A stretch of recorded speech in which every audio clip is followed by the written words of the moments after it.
puede enriquecer muchísimo es poder aprender de otras disciplinas. Y bueno, para ello nos parece muy importante el tema pues, del eslogan que tenemos este año de diseñar para cautivar. Y qué mejor que esta parte la dediquemos a gente que piensa precisamente en eso, en diseñar. Por lo tanto, voy a dar paso sin más a Diego Gronda, que él es de Estudio Gronda, de Madrid. Es argentino en realidad, pero está ubicado en este momento en Madrid, si no es así, ¿verdad, Diego? Aunque vive de aquí para allí, también es verdad. Y una de las cosas que a mí me gustó muchísimo de él es que en un artículo que leí sobre él decían que era un arquitecto de experiencias. Y fue algo que me pareció, pues dije, este tiene que venir a Host. Y aquí está con nosotros, así que un fuerte aplauso a él y que nos cuente lo que sepa.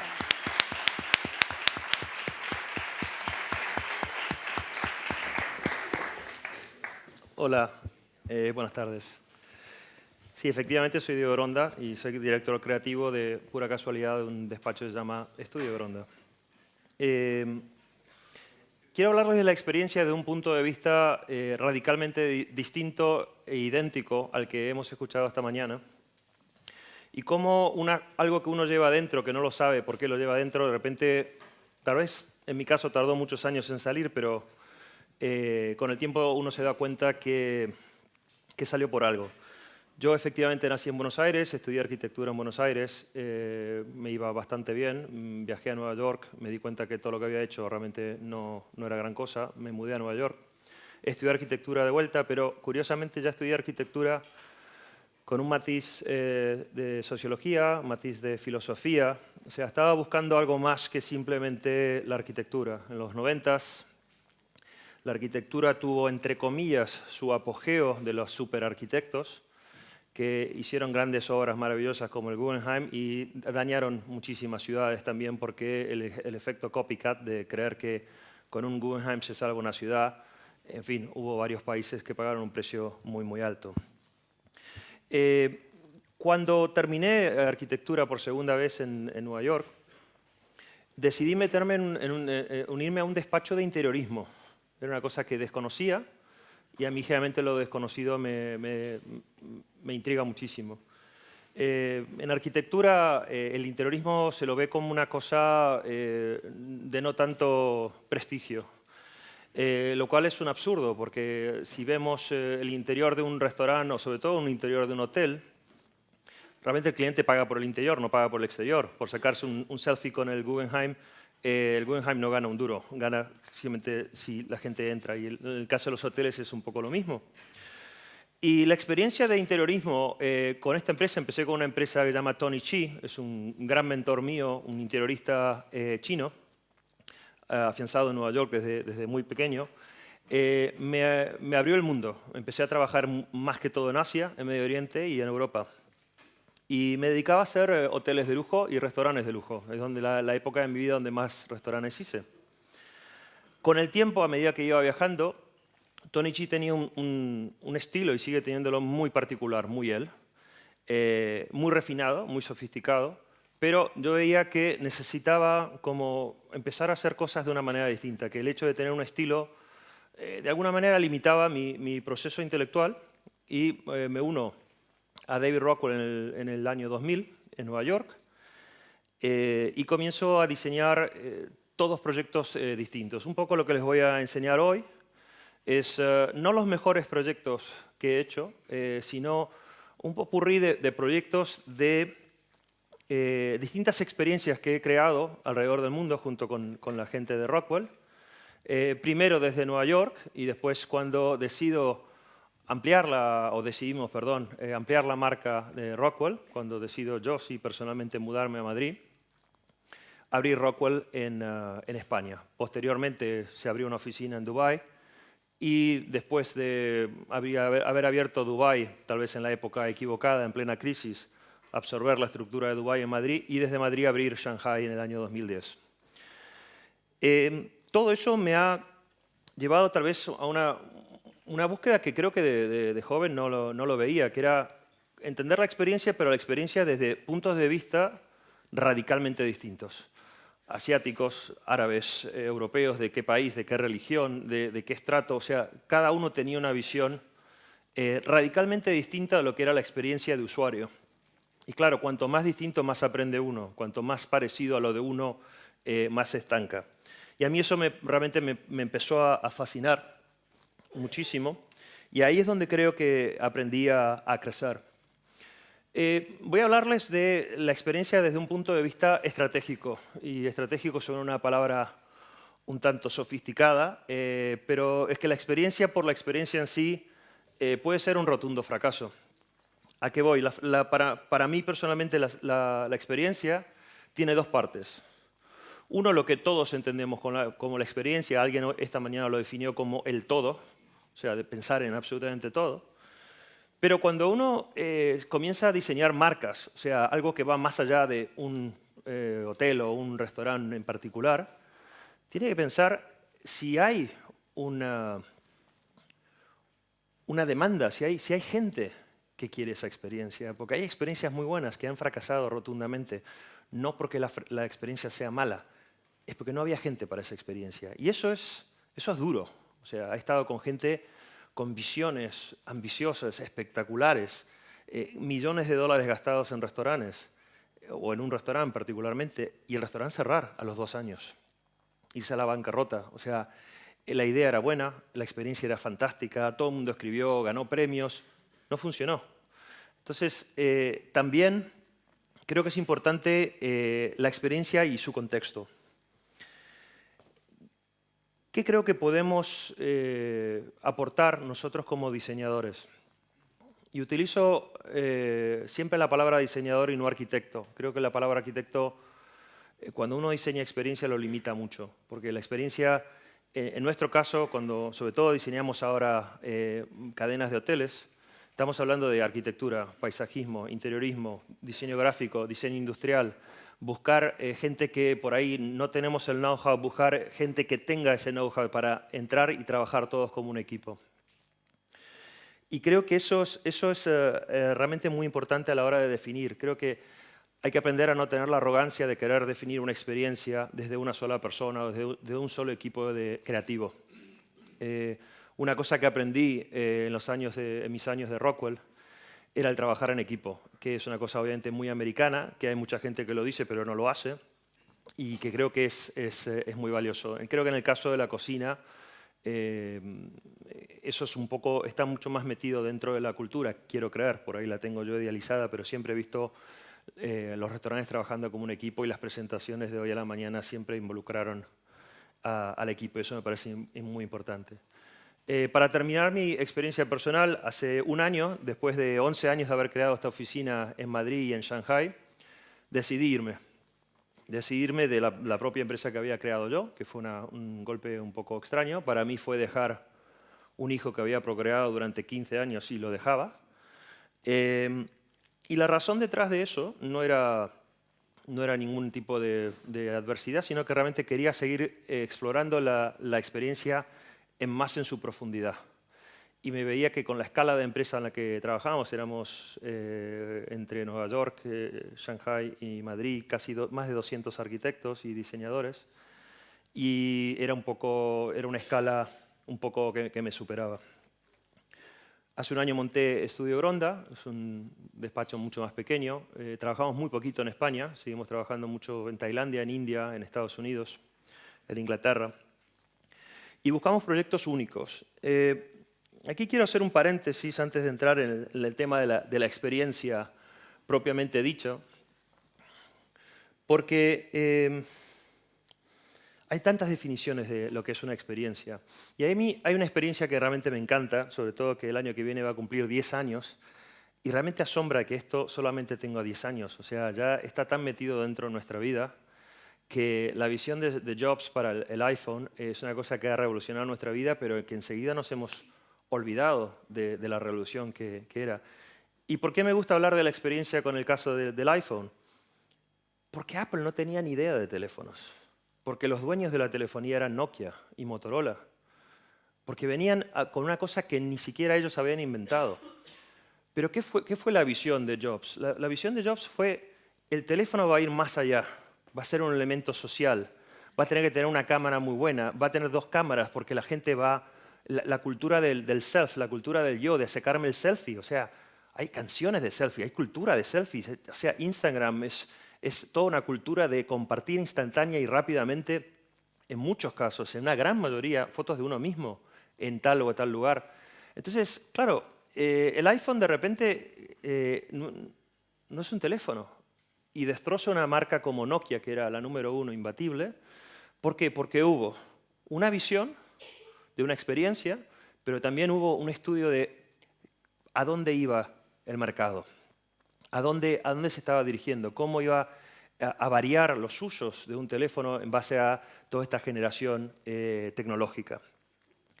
Y creo que es un ejemplo que nos tiene que... A mí personalmente me dictamina mucho mi actuar, ¿no? O sea, ahora estoy desarrollando una cadena de un hotel que quiere cuestionar hasta el mismo concepto de hotel. Y me he escuchado a mí mismo diciendo, esto es una idea absolutamente brillante. Y de repente asustarme y decir, pero a la gente le interesará, porque hay tantas ideas brillantes que realmente no tienen mercado. Y yo creo que eso es realmente muy importante a la hora de planear una experiencia. ¿Cómo vemos la experiencia desde nuestro punto de vista en reacción a lo que hemos visto esta mañana? Bueno, somos el marco. Nosotros somos el marco de un gran chef, de una gran experiencia gastronómica. Hay veces donde el marco destroza la obra de arte, hay veces donde el marco posiciona la obra de arte, y creo que eso es muy buen ejemplo porque hay chefs que no necesitan marco, y lo saben. Hay chefs que necesitan el marco, y hay chefs que quieren el marco. Y les voy a enseñar una serie de ejemplos donde nuestra obra creó ciertos marcos en ciertos lugares, en algunos funcionó mejor que en otros, y nuevamente no os voy a enseñar todos ejemplos que han tenido éxito, sino alguno que otro que lo veáis y esto particularmente no me gusta. Y lo estoy enseñando a propósito, porque todos los proyectos que vais a ver son todos radicalmente distintos. No hay ni uno que tenga un estilo parecido al otro. El approach hacia el diseño es absolutamente y radicalmente distinto, con resultados obviamente muy distintos, y algunos han funcionado mejores que otros. ¿Por qué la experiencia? ¿Y por qué me honra mucho que haya sido invitado a este foro más de la experiencia y gastronomía? Porque siempre me fascinó el cine y siempre me gustaba cómo en el cine uno crea la música, el movimiento, la luz, el vestuario, ¿no? Crean una experiencia y a uno lo meten, lo sumergen en esa experiencia. Y siempre les tenía como envidia a los cinematógrafos que hacían películas. Después me di cuenta que obviamente el contacto humano llegaba más cuando había un contacto humano. El teatro, empecé a ver más teatro y la cercanía, ¿no? Entonces, a mí si lo tuviese que hacer de una manera gráfica, el cine, en el fondo, es este tipo de diálogo. El teatro es este tipo de diálogo. Y lo que me fascina de estar aquí, que el diálogo que planteáis vosotros es este diálogo. Es quitar la barrera. O sea, realmente es muy, muy humano. Y eso yo no lo vi cuando comencé todo el tema de la experiencia. Y hablando con más y más y más chefs, de repente me di cuenta de, claro, el contacto humano al que llega la cocina de la obra creativa que hacéis, la introducís en vuestro cuerpo y crea todo tipo de reacciones a nivel olfativas, visuales, gustativas, era la manera más cercana de llegar a una experiencia. Y bueno, de repente yo que era un amante del cine me di cuenta que por algunas vueltas de la vida había llegado a esto y eso es lo que me fascina a mí personalmente. Hoy por la mañana nos enseñaban un restaurante de Alain Ducasse. Nosotros, cuando estaba todavía en Rockwell, en Nueva York, diseñamos un restaurante para Alain Ducasse en la Quinta Avenida, en un hotel que es el St. Regis. Es un hotel muy, digamos, de mucho nivel, más bien antiguo, es para una gente un poco mayor, digamos, por no ofender a nadie. Y el restaurante parece muy clásico, tenía las paredes que parecen como pintadas, en realidad están todas forradas en cristal, y el cristal a su vez está pintado encima, porque era un edificio histórico, no lo podíamos modificar. Y Ducasse nos pide una cosa muy peculiar. Dicen, hagan algo distinto. A un chef que sinceramente no le hacía falta marco alguno, o sea, ya tiene una reputación realmente de las mejores del mundo. Y planteamos un pequeño vestíbulo en la entrada, que es el lugar del sommelier. Tiene una bodega de vino a la izquierda, una escultura, y lo que veis a la derecha es una mesa para una barra para 4 personas, con una manera digital de elegir los vinos. Esto tiene más de 10 años, quiero que lo entiendan, porque en su momento en Nueva York fue la gran revolución. Y ahora no toca. Diseñamos la barra con la idea de que la iba a plasmar un escultor. Le dimos total libertad, el escultor vino con esta forma extraña. Después forramos la parte de arriba con piel de cordero. ¿Qué era lo que queríamos hacer? Queríamos traer una experiencia tecnológica al vino, que es como un poco el punto opuesto, ¿no? Y posteriormente, cuando uno tocaba la tecnología, eran todos sensores de movimiento, tocaba cuero de cordero. E iba moviendo las manos arriba de este mostrador e iba seleccionando el vino. Ahí vemos cómo se elegía el vino, cómo seleccionaba el tipo de vino, en este caso por copa, pedían las distintas opciones. Y después salía toda la información del vino, el tipo de varietal, dónde se cosechaba, el origen, el productor, y uno podía informarse del vino. La interfase que estáis viendo aquí también la diseñamos nosotros, y era una interfase curiosa porque no le podíamos hacer esa interfase del iPod impecable o del iPhone. Queríamos hacer una interfase un poquito más barroca, un poco más abierta para que la gente que no era muy digital se sienta cómodo. Utilizamos la tecnología de manera bastante ingeniosa de crear unos botones digitales que simplemente moviendo la mano arriba de uno de esos botones se iluminaba la copa para ver bien el vino en detalle. Y después pequeños juegos de cómo simplemente moviendo la mano le invitabas una copa a la rubia que estaba en la otra punta ¿no? Y eso molaba muchísimo, la gente estaba fascinada. Y curiosamente, muy inteligentemente Ducasse, de su restaurante se habló por dos cosas distintas.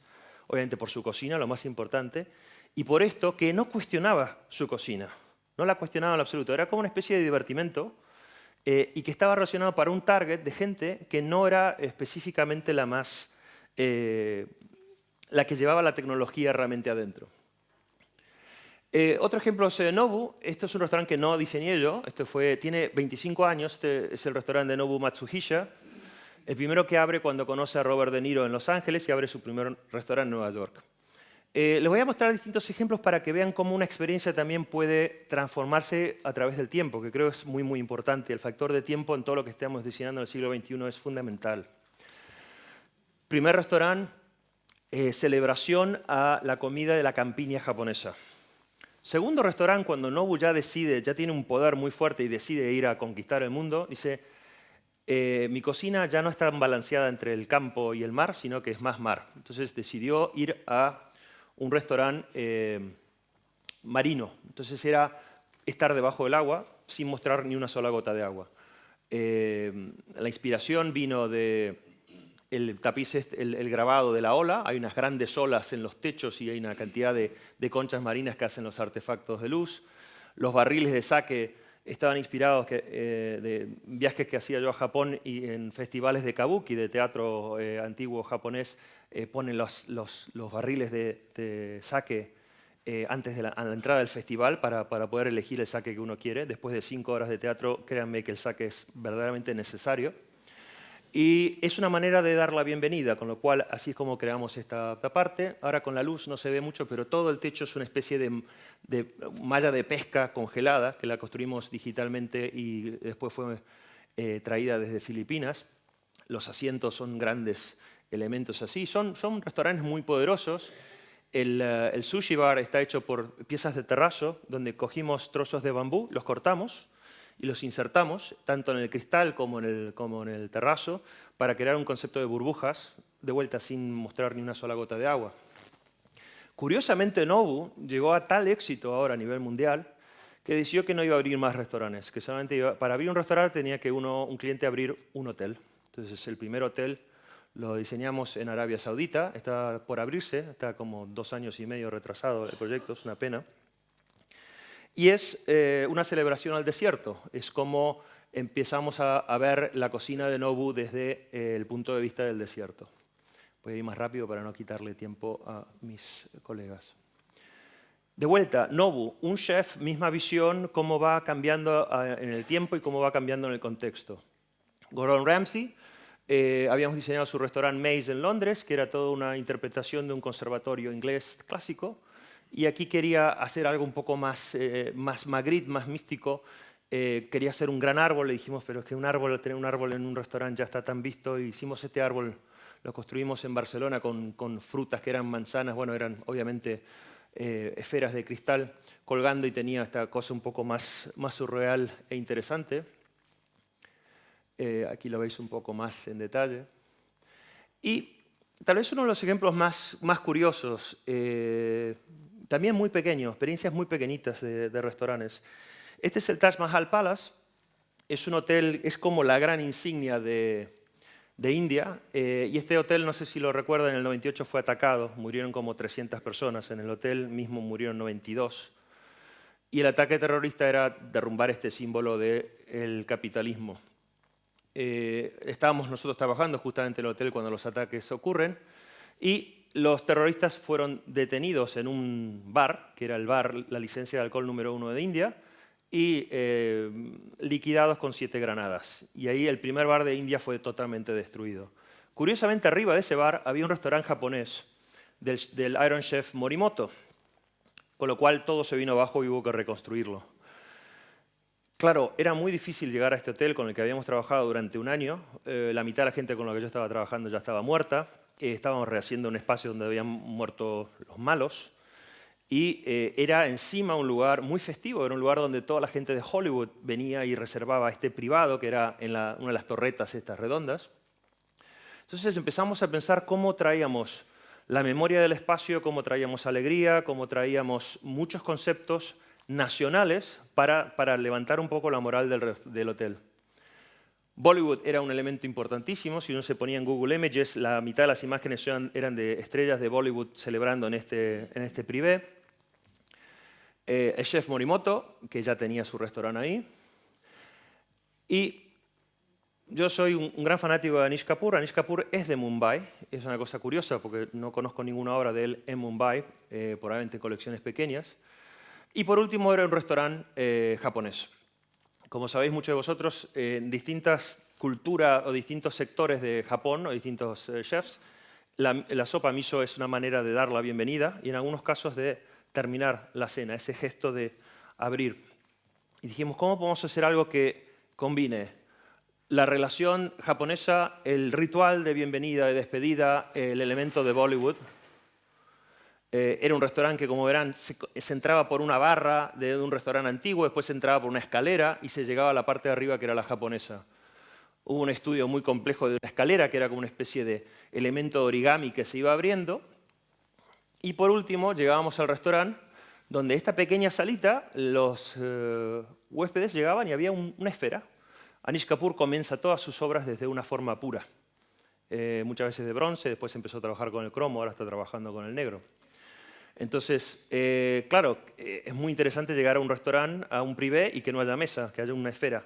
Cuando la gente se acercaba, la esfera se levantaba, se transformaba en la luz. Toda la parte de abajo eran 8 asientos que se abrían y se creaba una experiencia muy... Ups. A ver si funciona esto. Tanto de día, y ven un poco las sillas cómo funcionan, como de noche. ¿Qué es muy importante para nosotros cuando diseñamos todas estas cosas? A mí me es muy importante estar antes de la apertura del restaurante explicándole todo esto a la gente que trabaja en el restaurante. El nivel de orgullo, vosotros lo sabréis mejor que yo, de todo el mundo ser parte de esto, ir contando la idea, pedir un poco feedback de la gente que trabaja en el restaurante, de qué le parece, qué va a gustar, qué no va a gustar, porque al fin y al cabo el usuario que más usaba esto era indio, o sea, qué les iba yo a enseñar a los indios de cómo iban a reaccionar. Entonces, coger mucho feedback de ellos, y realmente la reacción fue espectacular. A un restaurante en China, que me llevó unos cientos de euros de de jamón bueno serrano llevado a China para convencer de que no hagan un restaurante más italiano en un W en China, sino que hagan uno español. Y algunas batallas las he ganado, otras no. Los jamones de cristal, varias personas de mi equipo me retiraron el saludo, obviamente españoles, me dijeron que eso no se hace. Pero la verdad es que era una manera muy poética de traer ese elemento colgante que es tan típico de España, sin ofender la sensibilidad de este particular cliente que realmente la idea de la pata no le molaba. Otro proyecto en St. Regis, un steakhouse, un asador, donde la cultura era la cultura del humo. Entonces creamos una enorme nube a la entrada del restaurante, uno se podía sentar y tenía un bar dentro de la nube. A restaurantes muy particulares. Esta es una cadena, la última cadena de hoteles que creé. Esta es para Sir Richard Branson, el creador de Virgin de Inglaterra.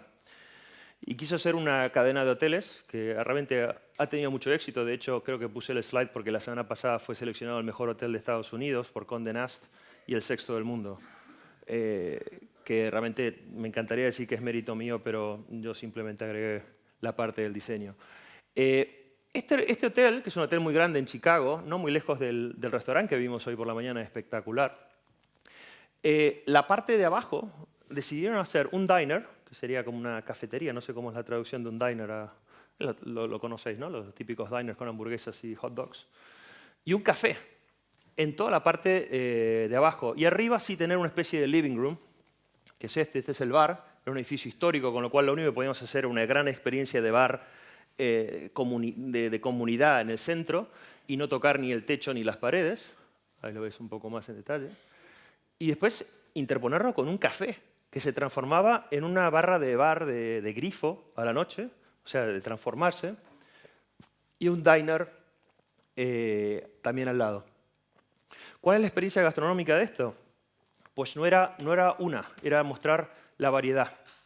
La experiencia gastronómica la utilizaban para que el perímetro del hotel sea muy friendly, ¿no? O sea, que traiga a la comunidad, no con un restaurante pretencioso, sino con un restaurante donde la gente se sienta más cómoda, la gente que trabaja alrededor.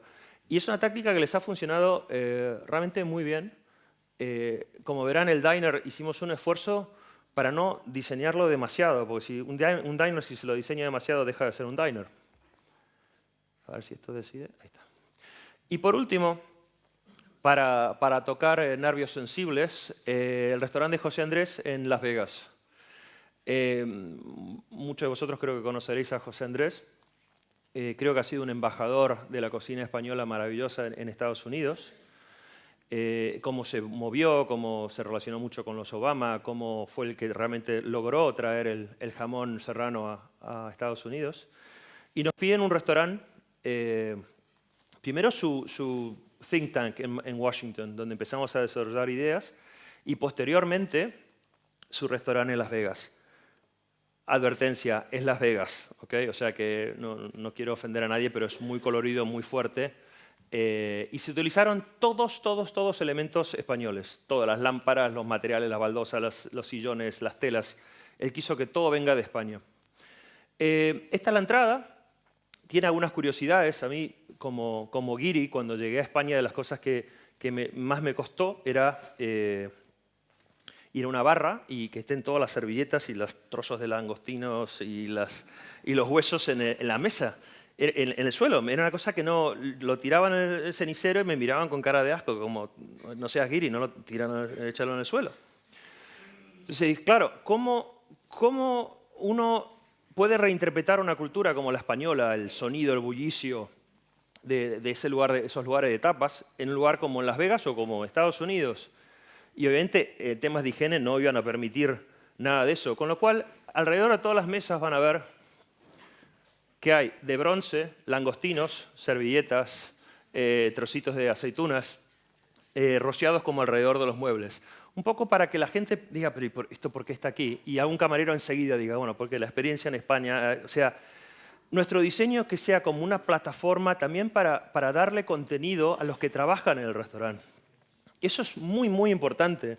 Hay un proyecto que estoy trabajando ahora que realmente lo conseguí el proyecto Porque cuando fui a visitar el restaurante por primera vez, me dijeron, ¿qué te parece? Y digo, mire, yo no opino de diseños de otros diseñadores, porque me parece incorrecto, no conozco el contexto, no sé qué historia, no sé el presupuesto, no voy a opinar. Bueno, me sirvieron mucho vino para ver si lo lograban y no lo lograron, no les dije. Le dije, pero mire, le voy a decir los problemas que tienen este restaurante. Le digo, ahí es donde se le rompen los platos, ahí es donde se pelean los camareros, ahí es donde la gente se queja por temas acústicos y aquí es donde se quejan por la iluminación. Y se me quedaban mirando y diciendo, pero nos ha llevado 3 meses entender eso. Digo, claro, porque esto está muy bien diseñado, pero que son personas que no han trabajado en una cocina, no han trabajado en una barra. Y eso es una cosa que con Tony Chi, con mi primer mentor, lo aprendí. Me envió a un restaurante a trabajar en la cocina y después en la barra. Y el layout es las cosas más importantes, porque si yo estoy diseñando una experiencia para vuestros clientes y el camarero que llega a mi mesa se ha tropezado con otros 2 compañeros, se le ha roto un plato, se ha llevado una puerta por delante, ya llega con mala cara, ¿no? Como escuchábamos hoy, el happy happy, ¿no? O sea, llega angry angry. Entonces, todo da a la experiencia, todo es muy, muy importante. Y diseñar desde el vamos la experiencia de cómo el camarero va a estar contento o la camarera va a llegar contenta porque es un restaurante que fluye, que está diseñado para un tráfico X, es muy importante. La curiosidad de José Andrés fue que decidió en un hotel existente hacer paella. Y claro, la paella la tenía que hacer con carbón. Y el hotel no estaba preparado para eso. Lo cual nos llevó 6 meses y $1 millón de dólares, de salida de humos, nada más. Porque hubo que perforar toda la torre para llevar la salida de humos de esto. Es muy, muy divertido, hay cosas que hemos comprado en Vinson, como esta mesa con futbolín, las telas y demás cosas. Ahí ven la paella, también hacía parrilla. Y para terminar, que es para mí la parte más interesante de este proyecto, son los 2 privados. El primer privado, que se ve muy poco con la luz, es una biblioteca. Hicimos un wallpaper con todos los libros de toda la literatura española. Los recubrimos todo, hay unos libros que de hecho sobresalen y son como lamas para apoyar cosas. La pared de atrás, que se ve que es toda roja, es una bodega, y en la bodega pusimos vino y libros. Para mí la literatura y el vino van muy de la mano. Las lámparas, como verán, son también libros, y era todo un elemento de la gastronomía y la literatura relacionada con la gastronomía. Cuando llegamos, y con esto termino, creo que estoy justo, a la sala privada donde José Andrés iba a cocinar, para los que conocéis, José Andrés es una persona con un carácter muy fuerte y es una persona que a mí siempre me ha fascinado porque es capaz de coger una patata, enseñarte la patata y hablarte durante 1 hora y media sobre la patata. O sea, es de una creatividad muy interesante. Es como dirían en Estados Unidos, un storyteller, ¿no? Cuenta todo un cuento de por qué la receta. Y a mí eso siempre me gustó mucho de él. Entonces le hicimos una enorme pared con los cajones de las fichas de las bibliotecas. Y nuestra idea era que él, dentro de todos esos cajones, ponga todos los distintos elementos que utiliza él para la cocina, desde patatas, desde tierra de La Rioja, desde ramas, hojas, elementos que a él lo ayuden a contar su historia. A un cliente de Las Vegas, que no siempre es el cliente más refinado a nivel gastronómico, pero que le interesa una buena historia, y que esto era una especie de escenario perfecto para él, para estar contando sus historias, moviéndose, cogiendo cosas de los cajones y seguir contando su historia. En fin, muchas cosas creo que se me han quedado un poco en el tintero, pero en fin, explicarles cómo nosotros, desde nuestro punto de vista, ayudamos, o creemos que ayudamos, a crear la experiencia alrededor de vuestra magia gastronómica. Cómo a mí personalmente me encanta el hecho de llegar tan cerca en la experiencia, mucho más allá de lo que en su momento ambicioné con la cinematografía. Y bueno, deciros que de alguna manera sois el futuro por una simple razón. El mundo se vuelve cada vez más digital, más digital. La comunicación, Facebook, Twitter, todo es digital. Hay una necesidad humana de volver a la esencia y la comida es lo que más nos lleva a la esencia para balancear ese desnivel a lo tecnológico. Así que la verdad me encantaría trabajar y colaborar y hacer muchas cosas con vosotros en el futuro. Muchas gracias.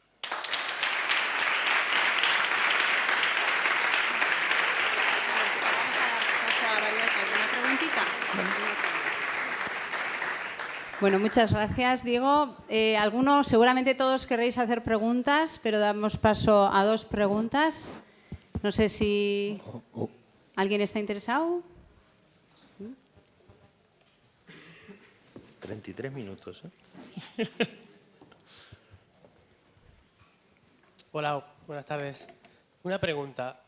Por lo que veo, por lo poco que entiendo de tendencias sobre arquitectura, ¿viene una tendencia o está instalada de crear la naturaleza dentro de la sala, en los restaurantes, un poquito? ¿Naturaleza? Sí, la naturaleza, ¿no? De poner todo verde, jardines verticales. No, yo personalmente me gusta mucho la naturaleza, pero puede ser una casualidad, la verdad que no lo había notado. O sea, me parece que la naturaleza es un elemento, sobre todo a nivel de gastronomía, es un poco raro que no incorporarla de alguna manera, pero tampoco la elección de proyectos ha sido específica para eso. Creo que la naturaleza obviamente le da un valor y todo lo que hacéis vosotros de cocina está relacionado con la naturaleza, o sea que traerlo es un poco lógico, pero también en el mundo actual una cosa cool es si tiene un jardín vertical y yo ya es como que basta de jardines verticales, son jardines muy poco sostenibles, son muy complicados de mantener y las plantas crecen de una manera y no las fuerces a crecer de otra. O sea que no, o sea, me parece importante la naturaleza, pero no ha sido un ejercicio de incorporar naturaleza en todos los proyectos. Me refería a algunos restaurantes están, por ejemplo, no sé si la Mafia, los nuevos restaurantes, una cadena de restaurantes aquí, están metiendo verdes a todo, ¿no? Están cambiando lo clásico de antes y están metiendo un poquito verde a todo. No, lo digo porque me interesa personalmente porque tengo un proyecto que me gustaría meter un poco la madre naturaleza dentro de la sala. A mí personalmente me parece espectacular. Creo que ahora la tendencia de mucha gente es poner jardines verticales y creo que es hora de empezar a ir más allá. Nosotros estamos tratando de hacer jardines verticales que son como un Lego, que son trozos de la granja del cocinero, las traemos directamente y las encastramos en la pared. Eso lo hicimos para José Andrés, de hecho, y uno casi la cosecha enfrente del usuario y ese Lego, ese cajón, se quitan, se meten en un camión, se llevan a la granja y se traen otro. O sea, hacer que la naturaleza sea más que simplemente algo estético. ¿No? Ok, gracias. ¿Alguien más? ¿No? ¿Alguna otra pregunta?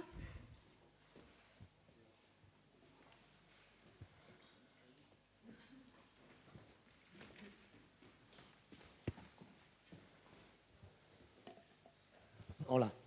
Mi pregunta es si cuando finalizáis el proyecto, una vez el proyecto ya se ha materializado y tiene algo de vida, al cabo del tiempo lo revisitáis para saber si realmente ha dado éxito o ha tenido resultados su cometido o tiene capacidad de reinterpretarse. Es decir, si ha quedado algún punto vacío que luego se necesitan, no solamente con el diseño, sino con la experiencia vivida, alternativas. Había una sola cosa que me había olvidado de la charla y te la agradezco muchísimo, pero es justamente ese tema.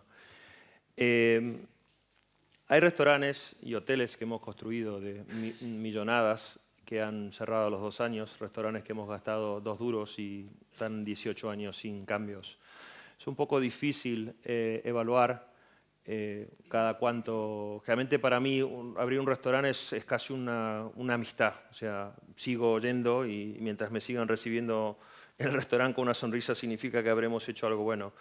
Obviamente el cambio es necesario, la gente va cambiando, lo cual en mi nueva empresa ya, o sea, hay dos elementos que entran en el diseño como una especie de moto, de algo que tiene que ser cumplido. Uno es el factor tiempo en el diseño.